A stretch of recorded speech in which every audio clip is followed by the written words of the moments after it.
નમસ્કાર, પ્રણામ મિત્રો, જય માતાજી. સ્વાગત છે એક નવા વિડીયોમાં. તો આજની વાત છેલ્લે સુધી સાંભળવા નમ્ર વિનંતી. વાચક મિત્રો, માનવીનું જીવન એક એવું સુંદર અને હસીન સફર છે જ્યાં આપણને રોજ એક પળને માણી રહ્યા છીએ. આ પળોમાં કંઈક પળો આપણે સુખ આપી જાય છે તો કંઈક પળો દુઃખના સાગરમાં ધકેલી દે છે. પણ આ સુખ દુઃખમાં આપણા પરિવાર સાથે રહીને જીવન વિતાવવું એ જ ખરેખર જીવન છે.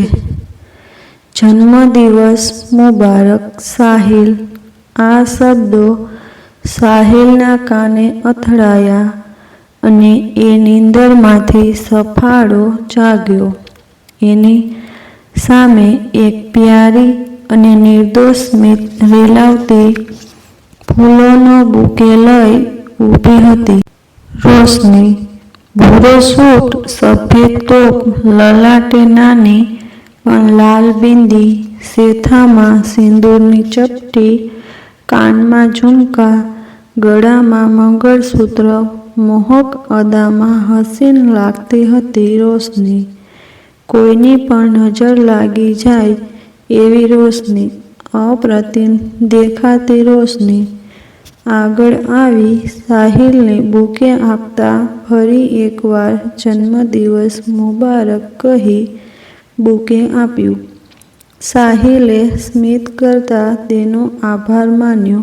રોશુ, તને મારો જન્મદિવસ યાદ છે?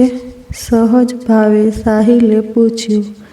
હાશ તો, આપણા લગ્નની તારીખ પછી 6 મહિનામાં તમારો જન્મદિવસ આવે છે. આમ પણ મને ખાસ દિવસ, તારીખો, પ્રસંગો યાદ રહે જ છે. તમારી જેમ નથી કે ભૂલી જવાનું અને મારે યાદ અપાવવાનું. રોશની શરારતી અંદાજમાં બોલતી હતી. સાંભળો, મેં આજે સવારે વહેલા ઉઠીને ઇડલી સંભાર, લસ્સી, બ્રેડ રોલ અને રસ મલાઈ બનાવી છે, ખાસ તમારા માટે. એટલે તમે વહેલા બહાર આવો અને સાંભળો. જેવું બન્યું હોય તેવું મેં બનાવેલ મેનૂનું તમારે તારીફ કરવી પડશે હો. શાબ્દિક છેડછાડ કરી હસતી હસતી એ રસોડામાં ચાલી ગઈ. રોશની સ્વભાવે જે હતી એવી. લગ્નના દિવસે વિદાય વખતે તેણીના આંખોમાં આંસુ જોયા હતા. ત્યારબાદ આજ દિન સુધી સાહિલ સમજી ન શક્યો કે કોઈ આટલું ખુશ અને આનંદમાં કેવી રીતે રહી શકે. દરેક માણસ પોતાના જીવનમાં આવેલ નાની મોટી સમસ્યાઓને લઈને નિરાશ અને દુઃખી દેખાય છે, પણ રોશની દરેક પરેશાનીમાં ખુશ અને નટખટ અને ચંચળ રહેતી હતી. તેણીના પથ્થરને પણ હસાવી દે એટલી તાકાત હતી. એના પ્રતિ પ્રેમભાવ અને ઇજ્જત કદરની લાગણી સાથે સાહિલ ઓફિસ જવા માટે તૈયાર થઈ ગયો. ડાઇનિંગ ટેબલ પર બનાવેલ બધી જ વસ્તુઓ સજાવીને મૂકેલી હતી. એની રાહ જોતી હતી કે ક્યારે એ ખુરશી પર બેસે, ક્યારે એ ખવડાવે. જલ્દી ચાલો, તમને ભૂખ નહીં લાગી તો કાંઈ નહીં, પણ મને બહુ ભૂખ લાગી તો લાગી છે. નટખટ અંદાજે રોશની બોલી. સાહિલ તરત જ ખુરશી પર બેઠો, પહેલો કોળિયો ખવડાવ્યો અને પછી એની ડીશમાં બધું પીરસવા લાગી. સાહિલ એનો મંદ સ્મિત રેલાવતો ચહેરો જોતો જ રહ્યો. આજે સાંજે તમને શું ગિફ્ટ જોઈએ? સાંજે તમે ઓફિસેથી આવો તે પહેલાં હું લઈ આવીશ. રોશનીએ સાહિલને પૂછ્યું, તારા મનપસંદની ગિફ્ટ લઈ આવ. આમ તો મને મારી મનપસંદ ગિફ્ટ મળી જ ગઈ છે આજથી 5 વર્ષ પહેલાં. અનમોલ ગિફ્ટ છે, કુદરતી ગિફ્ટ છે. હા, બોલો શું ગિફ્ટ મળી ગઈ? રોશની સહજતાથી સાહિલ બોલ્યો. રોશનીને મનમાં એમ હતું કે સાહિલ ઘુમાવી કહેશે જેથી મને જાણવાની ઉત્સુકતા રહે, પણ એ તો સહજ ભાવે તરત જ બોલી ગયો. રોશની પણ એક IT કંપનીમાં નોકરી કરતી હતી. તેણીની ઓફિસનો સમય સવારે 10 થી સાંજના 6:30નો હતો અને સાહિલનો ઓફિસનો સમય સવારના 9:30 થી 7:30નો હતો. સાહિલ અને રોશની પોતપોતાના જીવનના ઘટમાળમાં એટલા વ્યસ્ત થઈ ગયા કે તેમના પરિવારજનો, મિત્રો, ઓળખીતાઓ, સગાવ્હાલાઓને પણ સમય આપી શકતા નહોતા. સાહિલ બોલ્યો, રોશની, આજે મને થોડો સમય આપીશ? આજે આપણે ક્યાંક બહાર જઈએ, રાત્રે ડિનર માટે. આપણે બેઉ, હું અને તું. રોશની સ્મિત રેલાવતી બોલી, જનાબ, મારો સમય તમારી માટે જ છે. મેં મારો સમય રાખ્યો જ ક્યાં છે? મને કંઈ જ વાંધો નથી. તમે જેમ કહેશો તેમ. જઈએ આજે રાત્રે મુગલાઈ રેસ્ટોરન્ટમાં. પાક્કું? તમે ઓફિસેથી આવો તે પહેલાં જ હું તૈયાર થઈને તમારી રાહ જોઈશ. સાહિલ ઓફિસે જવા નીકળ્યો અને રોશની એકીટસે સાહિલને વ્યાકુળતાથી જોઈ રહી. તેની આંખો પર, ચહેરા પરના હાવભાવ પરથી સાહિલ જાણી ગયો કે રોશનીના મનમાં શું છે. એ મનમાં કહેતી હતી કે સાહિલ, મને મૂકીને તમે નહીં જાઓ. પરંતુ સાહિલે સ્કૂટર કાર ચાલુ કરી અને ઓફિસ જવા નીકળ્યો. પણ મનમાં સાહિલને થયું કે કાશ હું એની વાત માની લેતો. આજે બહુ ખુશ થતી. તેણીની વ્યાકુળતા સાહિલને સાલતી હતી. સાંજે સાહિલ ઘરે જવાની તૈયારી કરતો હતો, પણ અચાનક કામ આવી પડ્યું, જેથી સાહિલને ઓફિસમાં થોડી વાર રોકાવું પડ્યું. સાહિલે રોશનીને જાણ કરી હતી કે હું ઘરે નહીં આવી શકું. તું મુગલાઈ રેસ્ટોરન્ટ પહોંચી જજે. હું બારોબાર આવી જઈશ. ઠીક છે, પણ આની સજા તમને આપીશ જે તમારે ભોગવવાની રહેશે. આટલું બોલી રોશનીએ ફોન કટ કર્યો. રોશની તે દિવસે 1 કલાકની રજા લઈ વહેલી ઘરે આવી ગઈ હતી. નિર્ધારિત સમયે સાહિલ રેસ્ટોરન્ટ પહોંચી ગયો હતો, પણ રોશની તેને ક્યાંય દેખાઈ નહીં. એ રોશનીની રાહ જોતો હતો. સાહિલે મોબાઈલ પર ઘણીવાર કોશિશ કરી, પણ મોબાઈલ બંધ હતો. સાહિલ સમજ્યો કે એણે મને પરેશાન કરવા જ આવી નટખટ શરારત કરી હશે. સાહિલે ગાડી ફેરવી અને ઘર તરફ નીકળ્યો. પણ ખબર પડી કે રોશની કલાક પહેલાં જ ઘરેથી નીકળી ગઈ હતી. પાછી સાહિલે ગાડી વળાવી રેસ્ટોરન્ટ તરફ જવા રસ્તામાં એ જોતો હતો ક્યાંય રોશની દેખાય છે, પણ એ દેખાય નહીં. સાહિલ બેબાકળો બની ગયો હતો. મનમાં વિચારવા લાગ્યો કે મને થોડું મોડું થયું, તેથી રોશની એટલી નારાજ થઈ ગઈ, જેથી આવું વર્તન કર્યું. પાછો સાહિલ ઘરે આવ્યો. ઘરે તાળું હતું. ગઈ ક્યાં? સાહિલ વિચારમાં પડી ગયો. રોશનીનો મોબાઈલ પણ બંધ હતો. રાતના 9 વાગી ગયા હતા. 5 વર્ષમાં રોશની કોઈ દિવસ જાણ કર્યા વગર કશે ગઈ નહોતી. સાહિલ બધું ગભરાઈ ગયો. જાત જાતના વિચારોએ ઘેરી લીધા. સાહિલને હેરાન કરવા ખાતર કોઈ બેનપણીને ત્યાં તો નથી ગઈ ને? ગઈ હોય તો સવારે આવી જશે, એમ સાહિલે વિચાર્યું. એવી મજાક કોઈ દિવસ કરી નહોતી રોશનીએ. રોશનીના આવા વર્તનથી સાહિલ નારાજ થઈ ગયો. તે રાત્રિ સાહિલ માંડ માંડ ઊંઘી શક્યો. પડખા ફેરવતો રહ્યો. રોશનીના વિચારોમાં લીન થઈ ગયો. થોડીક વાર પછી એની આંખ ખુલી. સવારના 7 વાગી ગયા હતા. અચાનક એનો મોબાઈલ રણક્યો. સ્ક્રીન પર અજાણ નંબર હતો. રોશનીનો જ ફોન હશે એમ સમજી સાહિલે ફોન ઊંચક્યો. સામે છેડેથી અવાજ આવ્યો, "તમે મિસ્ટર સાહિલ છો?" સાહિલ ગભરાઈ ગયો. અજાણ માણસને પૂછ્યું કે તમે કોણ? "હું પોલીસ ઇન્સ્પેક્ટર રાજેન્દ્ર ઝાલા બોલું છું. મુગલાઈ રેસ્ટોરન્ટ પાસે જંગલવાળી સડક પર અમોને રોશની નામની એક યુવાન મહિલા બેભાન અવસ્થામાં મળી આવી છે. તેમના મોબાઈલમાં સાહિલ હસબન્ડનો નંબર જોયો અને તમને ફોન કર્યો. તમે જલ્દી નાગરિક હોસ્પિટલ આવી જાઓ. અમે રોશનીને ત્યાં લઈ જઈએ છીએ."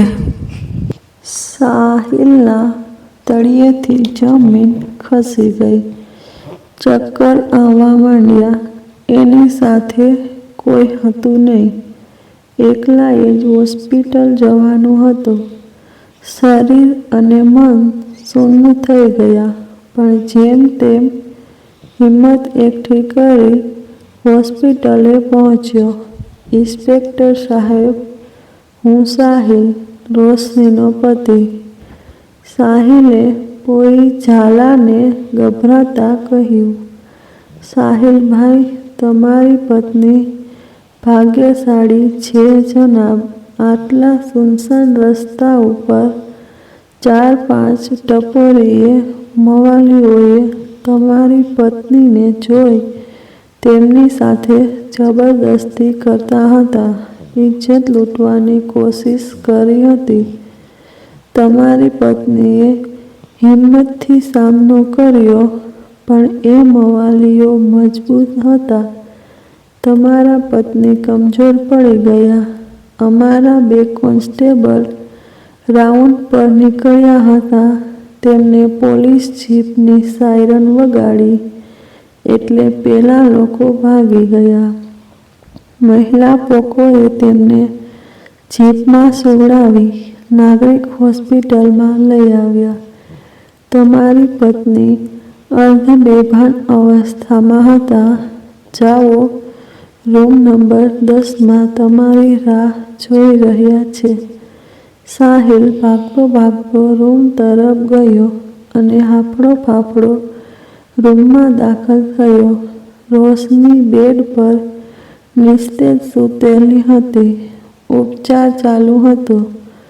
ઉપચાર માટે વપરાતી તમામ મશીનો, ફરજ પરના ડોક્ટરો અને નર્સ, એમના વાત પરથી માલુમ પડ્યું કે રોશની હવે ખતરાથી બહાર છે. રોશની એકીટસે રૂમના છતને જોઈ રહી હતી. એના શરીરમાં શ્વાસ સિવાય કોઈ હિલચાલ થતી નહોતી. આ શ્વાસની ગતિ પણ મંદ હતી, જેનો અહેસાસ ફક્ત રોશનીને જ થતો હતો. રોજ બોલ કરવાવાળી ચંચળ ચુલબુલી રોશની બેભાન પૂતળાની જેમ હોસ્પિટલના બિછાને પડેલી હતી. રોશનીની આ હાલત સાહિલથી જોવાતી નહોતી. ડૉક્ટરે સાહિલને દિલાસો આપતા કહ્યું કે ભાઈ, ગભરાવાની જરૂર નથી. તમારી પત્ની જલ્દી સારી થઈ જશે. તમે એમની પાસે હવે બેસી શકો છો. ડૉક્ટર આટલું કહીને જતા રહ્યા. રૂમમાં ફક્ત રોશની અને સાહિલ હતા. સાહિલ આંસુઓને રોકી શકતો નહોતો. કદાચ સાહિલને મનોમન પશ્ચાતાપ થતો હોવાની લાગણી થતી હોવી જોઈએ. એવા હાવભાવ એના ચહેરા ઉપર ઉપસી આવ્યા હતા. કાશ સવારે ઓફિસે જતા રોશનીની વાત માની લીધી હોત અને આજે ઓફિસે ન ગયો હોત. આવી ઘટના ન બની હોત. 3 દિવસ પછી ચોથા દિવસે રોશનીને હોસ્પિટલમાંથી રજા આપવામાં આવી. સાહિલ એ પકડીને કાર સુધી લઈ જતો હતો. રોજ દોડાદોડ કરવાવાળી રોશનીને આજે પોતાના પગ જમીન ઉપર ઘસડીને ચાલવું પડતું હતું. જ્યારે સાહિલ ઘરે પહોંચ્યો અને રોશનીને પકડીને ગાડીમાંથી ઉતારતો હતો, ત્યારે મહોલ્લાના લોકો જોવા ટોળે વળ્યા હતા. ઘણાએ તો જોઈને ઘરના બારી-બારણા બંધ કરી દીધા, તો કોઈએ ઇન્સાનિયતને નાતે પૂછપરછની દરકાર પણ લીધી નહોતી. જે સમાજ અને સમાજના લોકો મરતા માણસને કે નિઃસહાય માણસને કે તબિયતથી બીમાર માણસને સહાય કરવાને બદલે મોબાઈલમાં ફોટા ખેંચવામાં લાગ્યા હતા. એવા લોકો પાસેથી શું આશા રાખી શકાય? માનવતા અને મદદની બળાસ મારવાવાળા લોકો આજે એક તબિયતથી લાચાર મહિલાને ઇન્સાન માનવાની આનાકાની કરતા હતા. પરંતુ સાહિલને આ વાતની કોઈ અસર થઈ નહોતી. રોશની પહેલાં જેટલી મૂલ્યવાન હતી તેટલી આજે પણ છે.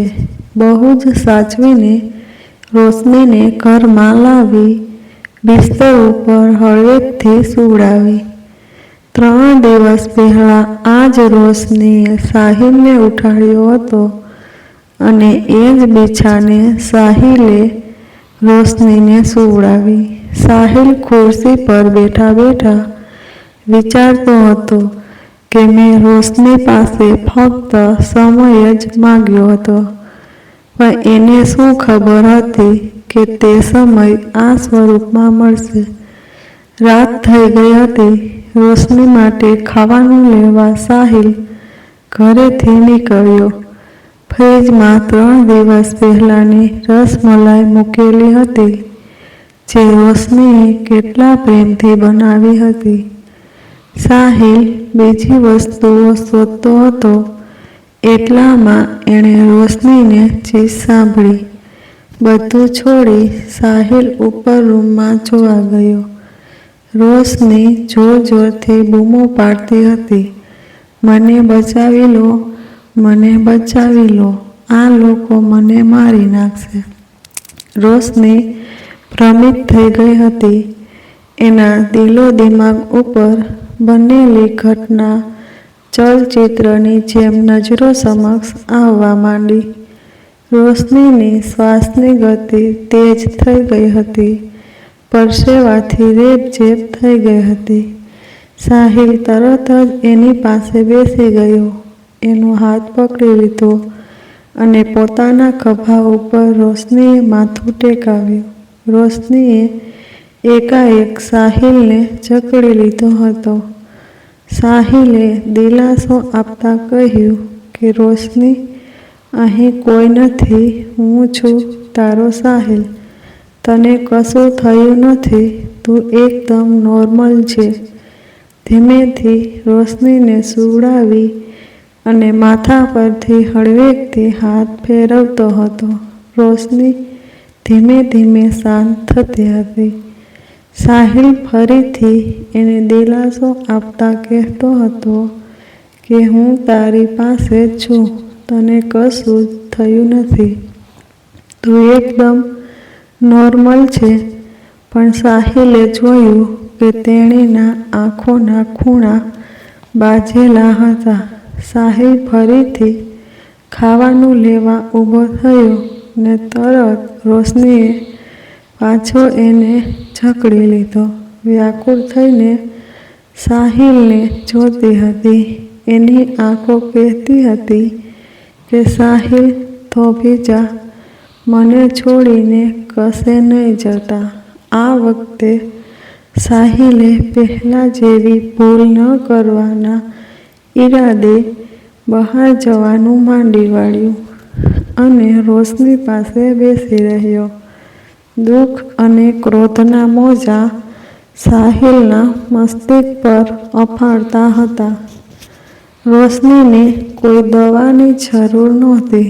તેણીને ફક્ત અપનાપન અને પ્રેમ હૂંફની જરૂર હતી. તેણીના આત્મવિશ્વાસને ફરીથી જગાડવાની જરૂરી હતી. રોશનીની તબિયત સામે ચાલી રહેલી લડાઈ સામે સાહિલના યોગદાનની પણ જરૂર હતી. સાહિલે મનોમન નક્કી જ કરી લીધું હતું કે કોઈ પણ ભોગે રોશનીને પહેલાં જેવી બનાવવી છે. રોશની હંમેશા એની સાથે બનેલ ઘટનાને મહેસૂસ કરતી હતી એટલે એ તણાવગ્રસ્ત અને ભ્રમિત થઈ ગઈ હતી. સાહિલ માટે તેણીને બનેલ હાદસામાંથી બહાર કાઢી શાંત કરવું બહુ જ અઘરું હતું. આ ડર રોજની ચીખો પાડવાની જાણે રોશનીનું રોજનું બની ગયું હતું. સાહિલ એક દિવસ રોશનીને ખવડાવવાની કોશિશ કરતો હતો. ખાવાની શોખીન રોશની એક રોટલી પણ ખાઈ શકતી નહોતી. અચાનક રડવા લાગી, અચાનક કહેવા લાગી, જેનો સાહિલને સપનામાં પણ ખ્યાલ નહોતો.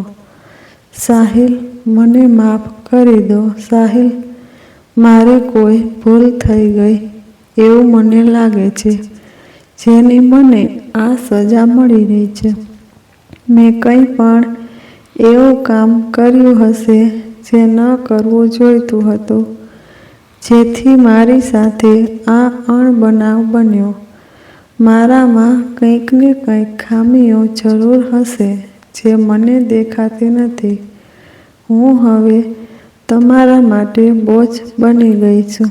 આ બોજ મારા માટે સરદર્દ સાબિત થાય છે. આ બોજથી મને દર્દ થાય છે. તમે મને છોડીને જતા રહો. સાહિલ, હું તમારા લાયક નથી રહી હવે. ચોધાર આંસુએ રોશની રડવા લાગી. રોશનીના આવા અકલ્પનીય સ્વરૂપની સાહિલને જરાય કલ્પના નહોતી.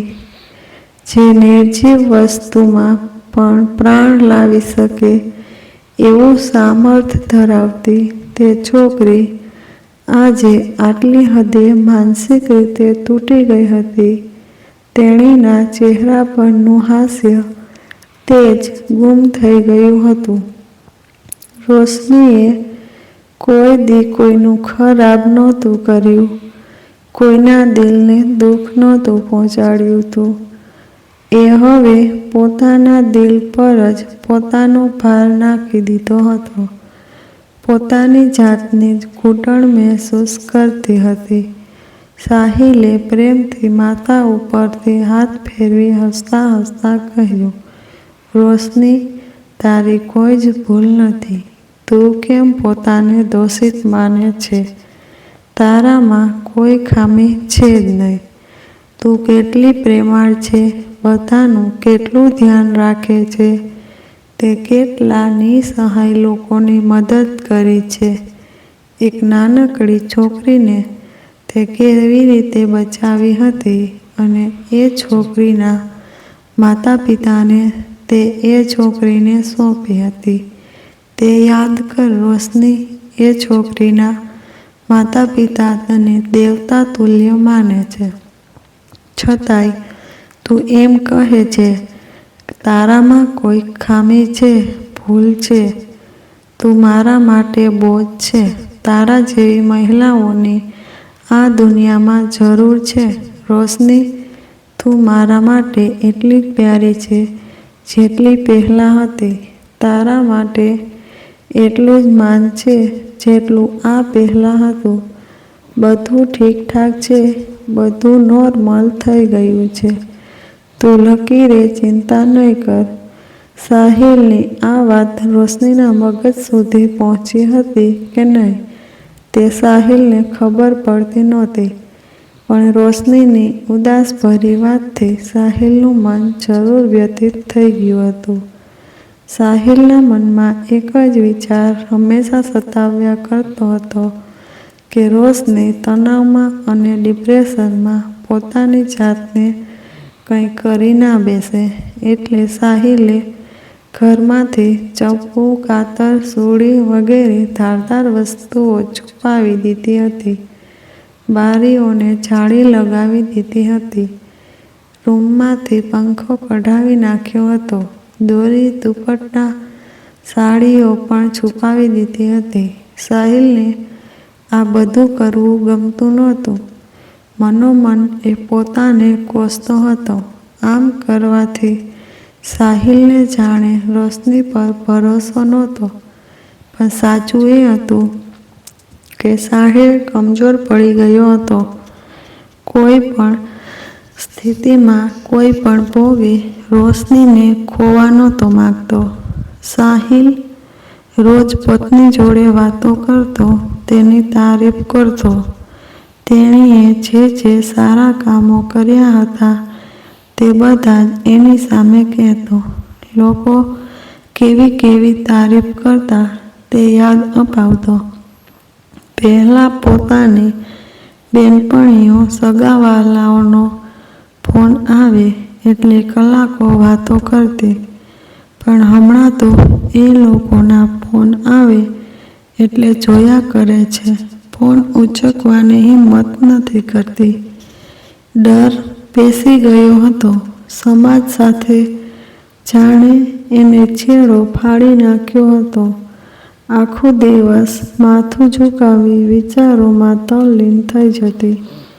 આટલા પ્રયાસો કરવા છતાંય રોશનીના માનસિકતા પર કોઈ સારી અસર જોવા મળતી નહોતી. સાહિલના મનમાં એક વિચાર આવ્યો. સાહિલનો એક મિત્ર પરેશની એક નાની 6 વર્ષની પુત્રી છે. ચુલબુલી હતી.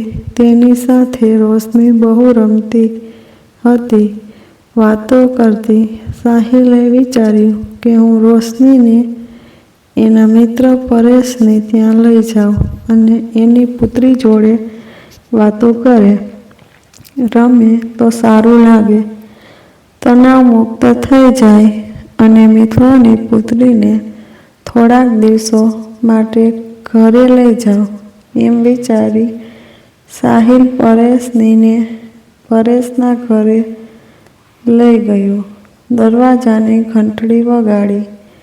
સામે જોયું તો પરેશની પત્ની સ્નેહા હતી. સાહિલ અને રોશનીને જોઈ એણે મોં મચકોડ્યું.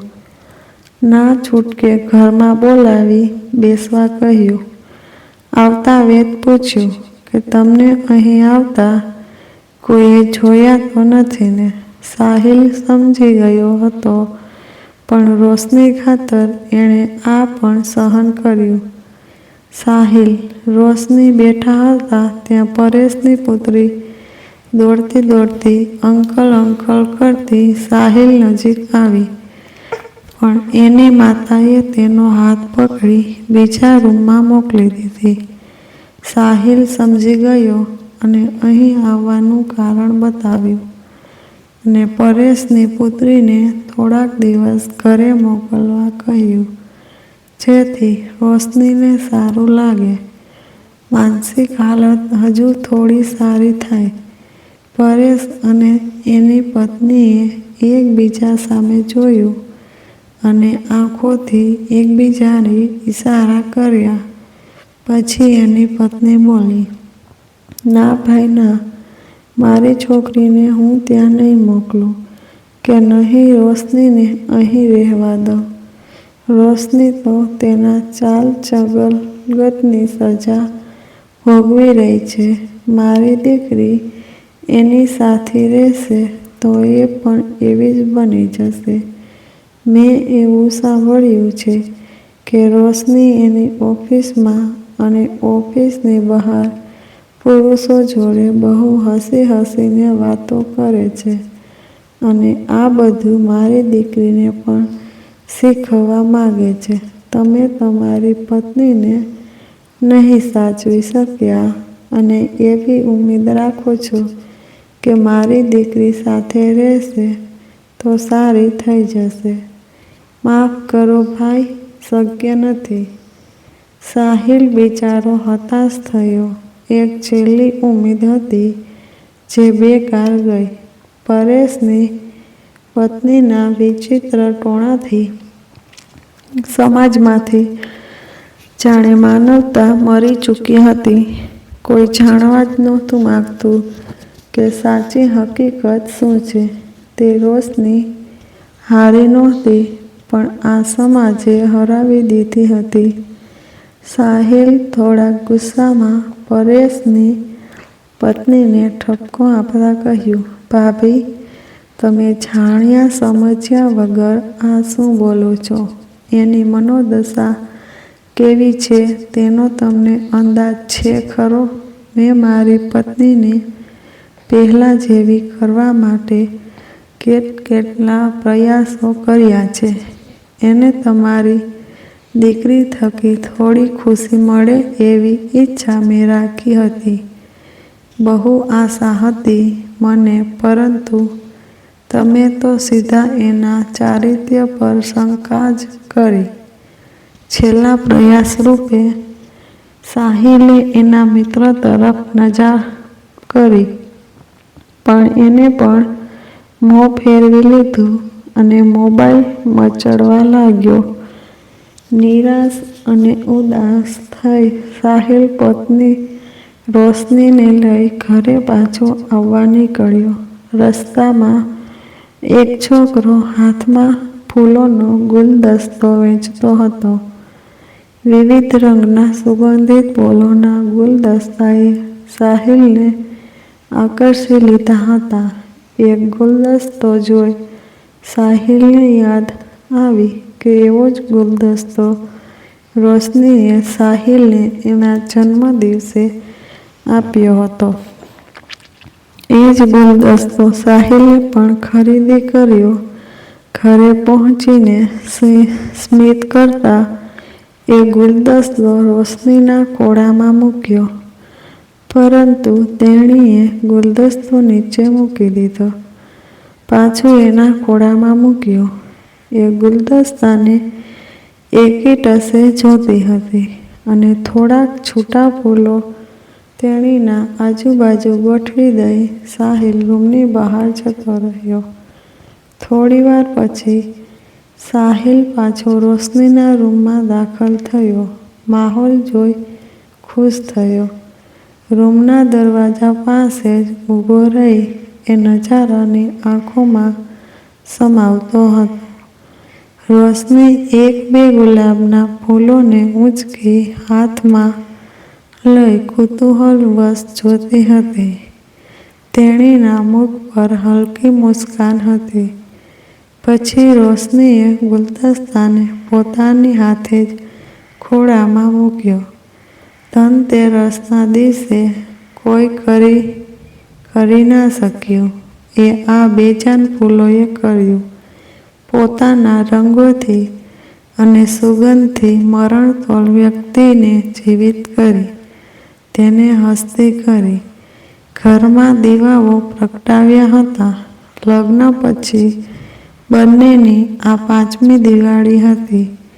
અગાઉની ચારે દિવાળીની પ્રેમ, હર્ષ, ઉલ્લાસ અને રંગેચંગે ઉજવણી કરી હતી. આ વર્ષની દિવાળી ફીકી લાગતી હતી અને બીજી તરફ આ સમાજે અને મિત્રોએ એની મનોદશા અને ચારિત્ર પર શંકા કરી હતી. સાહિલ રૂમની અંદર પ્રવેશ્યો. રોશનીને ગોદમાં ઊંચકી અરીસા સામે ઊભી કરી. રોશની શરમાઈ ગઈ હતી. સાહિલ સાથે નજર મિલાવતા પણ શરમાતી હતી.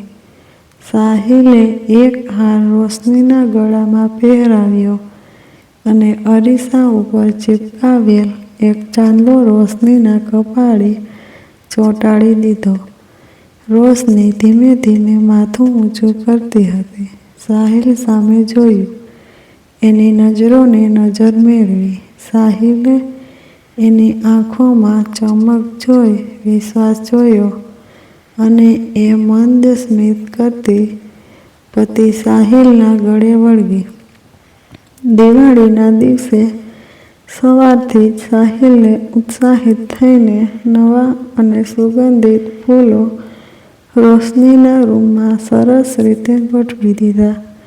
તેમજ નૈસર્ગિક ફોટા, ઉગતો સૂરજ, ઉડતા પક્ષીઓ, દોડતું હરણ, રંગબેરંગી પતંગિયાના પોસ્ટરો લગાવ્યા. સાહિલે બંનેના લગ્નની તસવીર લગાવી.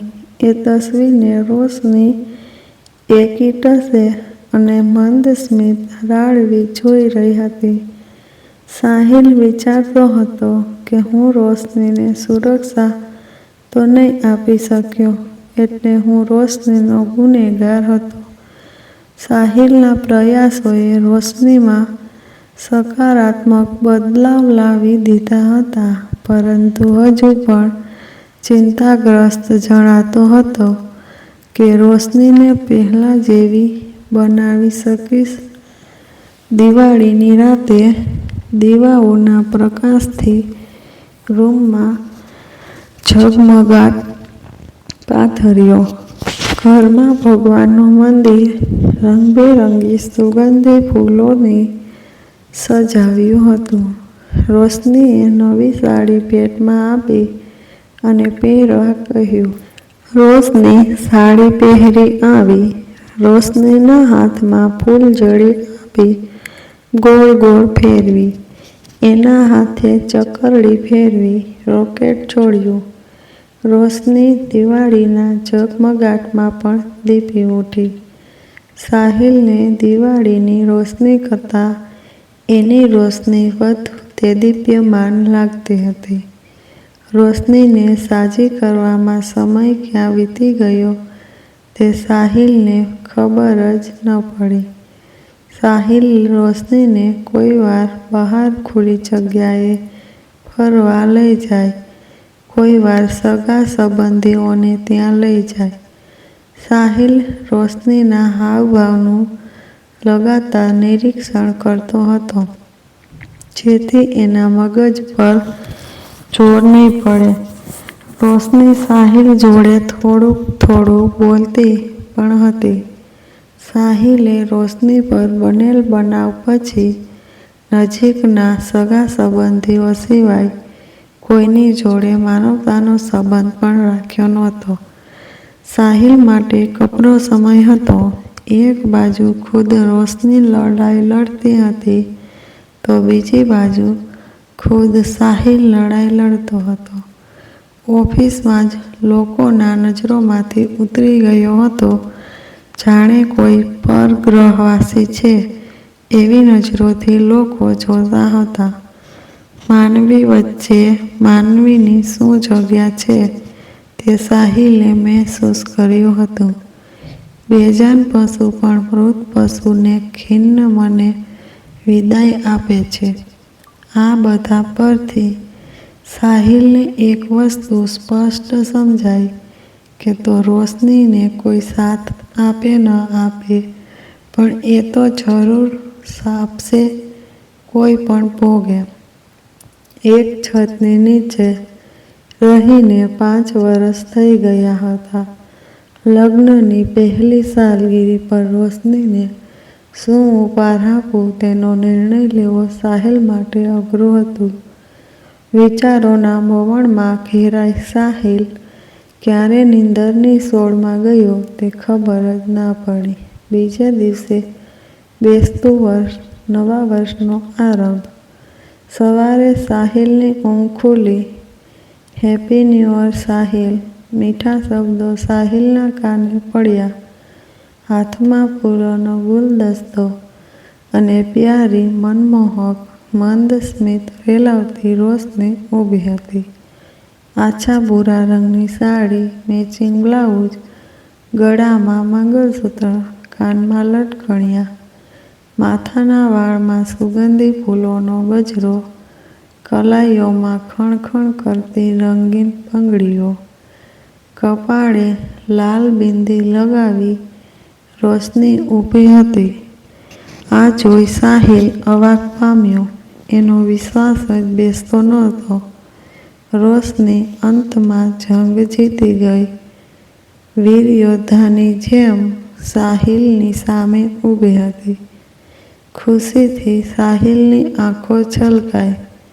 સાહિલના આંસુએ રોશનીનું અભિવાદન કર્યું અને રોશનીને ગળે વળગ્યો.